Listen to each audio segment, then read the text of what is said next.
उद्धव ठाकरे यांची साथ सोडून एकनाथ शिंदे यांच्या गटात गेलेल्या 6 खासदारांच्या राजकीय भविष्यावर आता मोठे प्रश्नचिन्ह निर्माण झाले. हे खासदार पक्षांतर करून गेले, पण पुढच्या लोकसभा निवडणुकीत त्यांना पुन्हा उमेदवारी मिळेल का? आणि उमेदवारी मिळालीच तरी मतदार त्यांना स्वीकारतील का? याच पार्श्वभूमीवर धाराशिव, शिर्डी, परभणी, यवतमाळ, वाशिम, ईशान्य मुंबई आणि इतर संबंधित मतदारसंघांमध्ये एक जनमत सर्वेक्षण करण्यात आलं. या सर्वेमध्ये मतदारांना एकच प्रश्न विचारण्यात आला: हे खासदार पुन्हा निवडून येतील का? चला पाहूया या सर्वेक्षणातील आकडे काय सांगतात. धाराशिव, ओमराजे निंबाळकर. सर्वप्रथम पाहूया धाराशिव लोकसभा मतदारसंघ. या 6 खासदारांमध्ये ओमराजे निंबाळकर यांच्याबाबत सर्वाधिक चर्चा झाली होती. त्यामुळे ते पुन्हा निवडून येतील का याकडे अनेकांचं लक्ष होतं. सर्वेक्षणानुसार होय, 37.9% नाही, 58.5% म्हणजेच निम्म्याहून अधिक मतदारांनी ओमराजे निंबाळकर पुन्हा निवडून येणार नाहीत असं मत व्यक्त केलं. विशेष म्हणजे या 6 खासदारांमध्ये सर्वाधिक सकारात्मक मत ओमराजे निंबाळकरांनाच मिळालं आहे.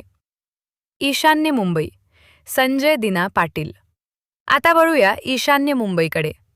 या मतदारसंघात प्रश्न होता: संजय दिना पाटील पुन्हा निवडून येतील का? सर्वेक्षणाचे निकाल असे होते: होय, 28.2% नाही, 74.4%, म्हणजेच जवळपास 3/4 मतदारांनी त्यांना नकार दिला. या मतदारसंघात भविष्यात उमेदवारी मिळाली तरी विजयाचा मार्ग कठीण असल्याचं या आकडेवारीतून दिसतं. यवतमाळ, वाशिम, संजय देशमुख.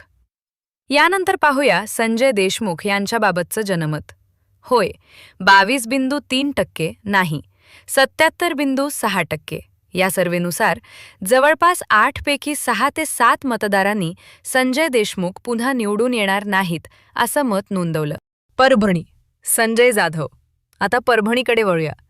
संजय जाधव यांच्याबाबत विचारलेल्या प्रश्नावर मतदारांनी पुढील प्रमाणे मत नोंदवलं.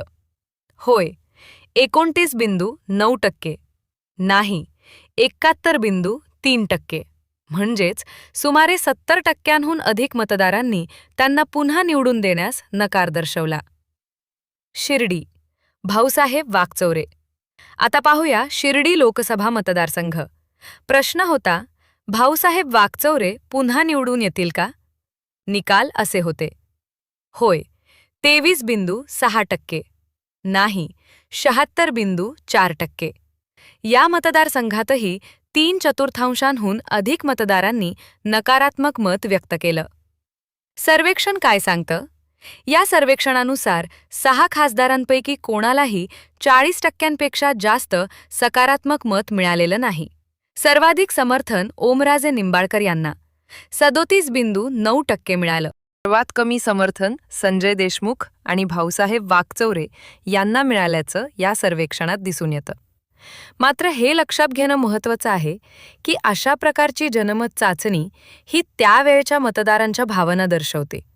ती अंतिम निवडणूक निकालाचा निश्चित अंदाज मानता येत नाही.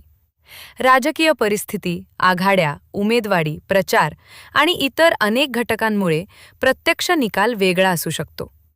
आगामी काळात या खासदारांना पुन्हा उमेदवारी मिळते का आणि मतदार अंतिम निर्णय काय देतात हे पाहणं महत्त्वाचं ठरणार आहे.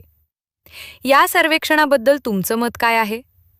या 6 खासदारांपैकी किती जण पुन्हा निवडून येतील असं तुम्हाला वाटतं? तुमची प्रतिक्रिया कमेंटमध्ये नक्की सांगा. अशाच माहितीपूर्ण व्हिडिओसाठी चॅनलला सबस्क्राईब करायला विसरू नका.